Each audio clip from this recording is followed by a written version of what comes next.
Hello, and welcome back to my channel, Skepticism. This is my series, GotAnswers.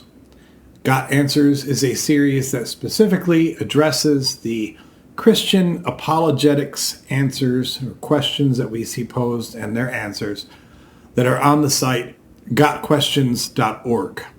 So, very popular website, has all sorts of traffic for standard apologetic answers, and what I have decided is that we are going to go through a lot of these questions, or at least some portion of these questions that they posit, and we're going to give our answers from a skeptics and atheist perspective. So, the question today in this video, again, this comes from gotquestions.org. I find it to be kind of a juicy one. The question is very simply, are Christians guilty of bigotry? Or to put it another way, as they put the question as well, are Christians bigots or bigoted? I was really excited to see this because I have some very definite opinions on this. I'm actually going to do a whole other video on this, but I was more than happy to see the wonderful answer that would come from gotquestions.org on this. Again, the question is, are Christians bigots? So here we'll start diving into their answer.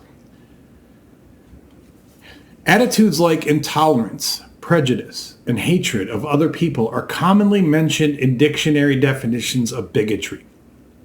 Yeah, would be because that's the definition of bigotry. These attitudes are often expressed through offenses like racism, discrimination, and slander. Critics of Christianity sometimes accuse Christians of having such derogatory attitudes. No.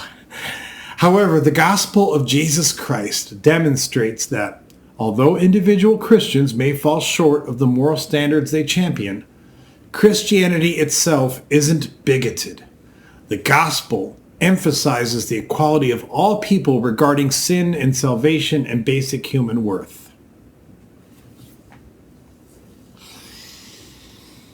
Okay, this is just the first paragraph of this answer, but I'll tell you already, the first thing that I thought to myself as I saw this is that the authors of this answer should be ashamed of themselves. Okay, I don't expect, this is a site by Christians for Christians. I don't expect them to stand up and say, yes, we're all bigots. But this answer is so willfully obtuse that they should be ashamed of themselves, okay? First of all, the Bible is very specifically a love letter to the Israelites. And if you don't believe that, go read the Old Testament where you can see that the scions of the Bible itself were openly bigoted towards Egyptians, Canaanites, Hittites. I mean, we've seen where, and other nationalities and ethnicities as well. But we've seen in the biblical narrative where one or another person would specifically say that they could not deal with Canaanites or Hittites or Egyptians or these people of different groups that were not Hebrews. And they weren't shy about it. So to try to claim that this has nothing to do with Christianity and that this is just an example of individual Christians falling short is just willfully obtuse. And please, please, please don't try to play that Old Testament versus New Testament crap on me. I understand that in general you might like to look at the books of the New Testament and think that these are easier on the eyes. But to try to say that there is no link from the Old Testament to the New Testament or vice versa is to stick your head in the Christian sand and say, what me worry? Jesus himself was very specific in telling you that nothing in the Old Testament is deprecated. All the laws, everything you must follow. So if you have to follow all the laws of the Old Testament, do you not also believe that the stories and the prejudices and the bigotry that's outlined in the Old Testament is somehow thrown out the window? And let's not even get into the fact that Paul and others absolutely introduced their own bigoted statements in the New Testament. So this really is just so short cited to me. And when I'm looking at their initial answer here, it says the last sentences of this first paragraph says the gospel emphasizes the equality of all people regarding sin and salvation and basic human worth. And I thought, man, really? We're going to go down the path of basic human worth now, okay? This is the same religion in the same book that literally spelled out in terms of shekels the fact that a woman is worth 3/5 of a man. But you want to talk to me about equality with regard to human worth. This is the same religion in the same book that whose holy text explicitly in the Old Testament and the New endorses slavery. Yes, absolutely endorses slavery. And yes, even in the New Testament, it does. But you want to talk to me about equality of basic human worth. This is the religion that talked about dwarfs in the same category as those who have skin diseases and said that they cannot take part in temple rituals. And I'm using the term dwarf just because that's the way it's translated. The more politically correct term may be little people. But the fact is that they talk about dwarfs and they talk about how they cannot take part in these temple rituals because they are on the same level as those who are hunchbacks and have skin diseases and are unclean and defiled. Yeah, but we're talking about equality of basic human worth. You mean the same religion that says if a woman sells her body, she is to be put to death. But if a man buys the services of the woman who is selling her body, what is his punishment? That's right, there is no punishment. But we're going to talk about the equality of basic human worth. Should we go on? I mean, we could do this for a long time, but the point is to try to actually invoke this idea of equality and talk about that the gospel emphasizes the equality of all people and basic human worth. I'm sorry, you are just willfully sticking your head right deep in the Christian sand. Continuing on with their answer, it says the gospel that Jesus proclaimed and commissioned his followers to communicate to the world is built on the fact that all people are born sinners, regardless of their race, gender, social standing, religious or family background, or moral virtue.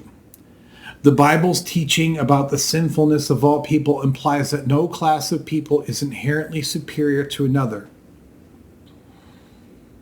Yes, Jesus' proclamation is that we're all deeply flawed. We are all sinners, and we all need to be saved, and we are all unworthy of God's grace. You get no points for declaring us all to be equally worthless. You can't sit here in one breath and talk about how we are all so flawed and jacked up and we need your holy grace to save us, and then turn around and say, see, that means there's no bigotry here because I see you all as equally jacked up. No, I'm sorry. You get no points for that. No points whatsoever. And in fact, it's gross that you would take this tact in trying to discuss bigotry and saying, no, but we see you all as filthy sinners. Oh my gosh, talk about being so clueless. It goes on, while the bad news is that all individuals are guilty of sin, the good news of the gospel is that Jesus' death on the cross paid the penalty for all people's sins, regardless of their race, gender, social status, or any other identity marker. Even though Jesus proved in his own time that he was perfectly capable of forgiving people's sins without anyone needing to die for it. Keep that in mind, okay? You want to get credit for the fact that we hold all of you as being the same worthless scum. And Jesus' death paid for that scum on the cross, which is a jacked up statement in and of itself, but Jesus proved in his own time that he didn't have to die to forgive your sin. He gave sin in the flesh. He didn't have to die to forgive sin, and yet he died, and we're supposed to see that as equality, as you can't be bigoted because Jesus died for everyone's sins. That is such an embarrassing stretch. Oh my gosh. It says Jesus sacrificed his life because he loved the world. And the invitation to accept his sacrifice extends to all nations. The inclusive invitation of the gospel and the indiscriminate way Jesus instructed Christians to present it debunk accusations that the Christian faith is prejudiced. Let me be very, very, very clear here. Calling everyone unworthy and then claiming that you've extended your loving grace to all of us unworthy people does not entitle you to claim that you are not prejudiced. If you don't believe that, let me just give you an analogy to further hammer home my point. Imagine that I declared here on my video channel that all black people are flawed and unworthy humans. But then I say, that's okay. See, I'm not bigoted because I'm extending an invitation to all those unworthy black people to accept my grace so that they'll no longer be unworthy. Would anyone honestly think after a diatribe like that I'm not prejudiced? Really? That is precisely what the claptrap that we are getting in this answer from the perspective of the Christian apologist. The answer continues, Jesus reminded the people of his day that my house will be called a house of prayer for all nations. Again, saying that you'll allow all of the scum of humanity to pray in your house doesn't mean that you're not a bigot. Peter sometimes struggled with a type of bigotry. See Galatians 2:11-14. But in doing so, he was not acting in line with the truth of the gospel. Peter himself taught that God does not show favoritism, but accepts from every nation the one who fears him and does what is right. Yes, God accepts anyone who will grovel before him. That's not a lack of bigotry. The unbigoted nature of the gospel, and I have to also say, I don't even think that's true. Because if we look at the Old Testament, he never gave the Canaanites a chance to grovel before him. He just sent the Israelites in to kill them, to commit mass genocide against them. So even that rings very hollow. But the answer continues. The unbigoted nature of the gospel is seen in the diverse makeup of people in the New Testament who embraced it and decided to follow Jesus. For instance, people from many different religious and ethnic backgrounds believed the gospel. Paul was a Jew, and Cornelius was a Gentile. People from different countries embraced the gospel, including an official from Ethiopia and a governor from Cyprus. Moreover, a widely diverse congregation were part of the beginning of the church. The multi-ethnic gathering on Pentecost came from 3 continents: Parthians from Asia, Libyans from Africa, and Cretans from Europe. This is so much like saying, oh, I can't be racist because I've got a friend who's an Ethiopian. I've got another who's from Cyprus, and I generally claim to know people from Asia and Africa and Europe, so I can't be racist. One of my best friends is a black guy. I can't be a racist. No. The degree to which the people who wrote this don't appear to have any self-awareness is stunning. The answer goes on. Further combating accusations of Christian bigotry is the fact that the Bible marks people of different social classes and education levels who believed the gospel, from blind beggars to the affluent Joseph of Arimathea. People from various professions were saved as well, from humble fishermen like Peter to prominent legal magistrates like Nicodemus. People with various relationship experiences also embraced the gospel, like those who had several spouses.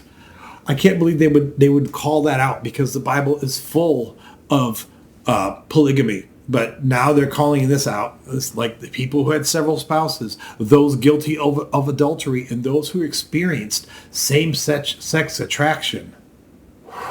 Oh, wow. This is just so gross. Like, the person or people who wrote this, they apparently have no self-awareness whatsoever. And it gets worse. Oh, it gets worse. Despite these facts, critics sometimes depict followers of Jesus as impassioned zealots who hate and fear people different from them. This stereotype, common in secular culture, is false. It's often built upon cherry-picked anecdotes like those stemming from Westboro Baptist Church.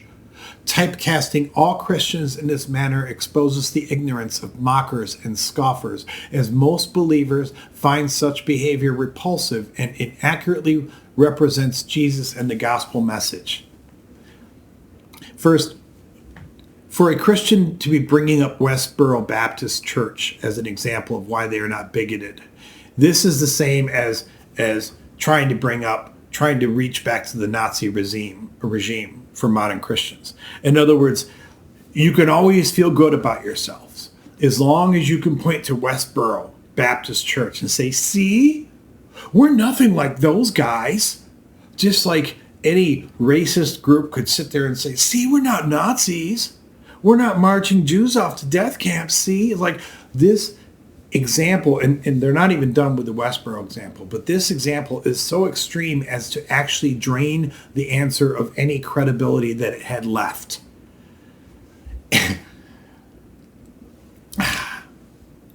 When critics accuse all Christians of bigotry based on the unfortunate example of isolated individuals or groups, they commit an error in reasoning called the fallacy of composition. This fallacy involves incorrectly attributing the characteristics of a few to the many. For example, once again, Westboro Baptist Church has fewer than 70 members, while historic Christianity consists of 2.4 billion people worldwide.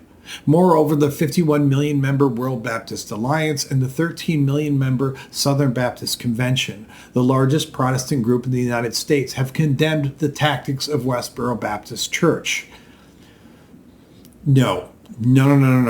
If you, first of all, there's something really rich in a Christian apologetics site coming up, trying to pull out accusations of logical fallacies, because Christian apologetics specifically are built upon logical fallacies. But okay, if you want to avoid a fallacy of composition, then you need to take a stand and ostracize the people that do this shit. I don't just mean that you need to put out an article like this and say, oh, Westboro's bad. There needs to be a concerted effort by Baptists everywhere, or by Christians everywhere, saying they are not even in our religion. They are not in our church. They are not Baptist. We disavow them.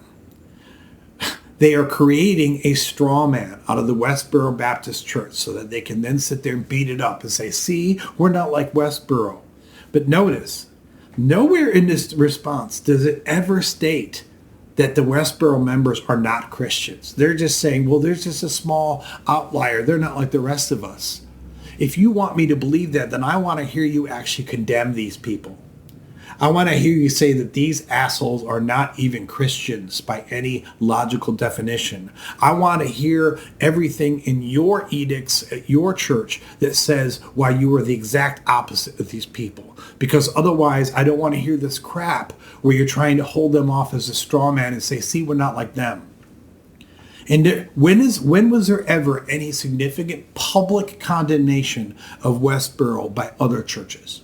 Now, I know there's all kinds of Christians who will sit there and say, oh, what Westboro is doing is wrong. We don't like it. But no, when have the other Christian churches or the other Protestant churches or specifically the other Baptist churches come out publicly and condemned these people? I don't believe they ever have. So I don't want to hear this crap as why you're not like them, because you haven't condemned them. You're just saying, see, we're not like this. And then they want to contrast this against the Southern Baptist Convention? Oh my freaking gosh.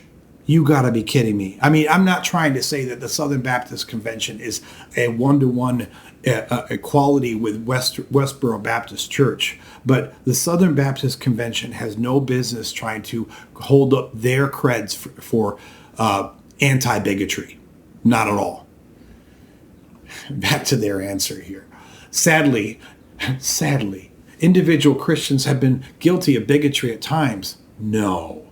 Tarnishing the truth that God made all people in his image. Shocking. Followers of Jesus who are guilty of such sins should confess them. Ask God's forgiveness and cease all prejudiced behavior as evidence of genuine repentance. Although some Christians may be guilty of bigotry on occasion, Christianity isn't bigoted. Rather, it centers on the gospel, which invites all people to repent and believe the good news of Jesus Christ. Again, it invites all people to admit that you're scum. In Revelation, John describes the diversity in heaven, proving... In Revelation, John describes the diversity in our make-believe place. That's why we're not bigoted. John describes the diversity in heaven, proving that the gospel is inherently bigoted.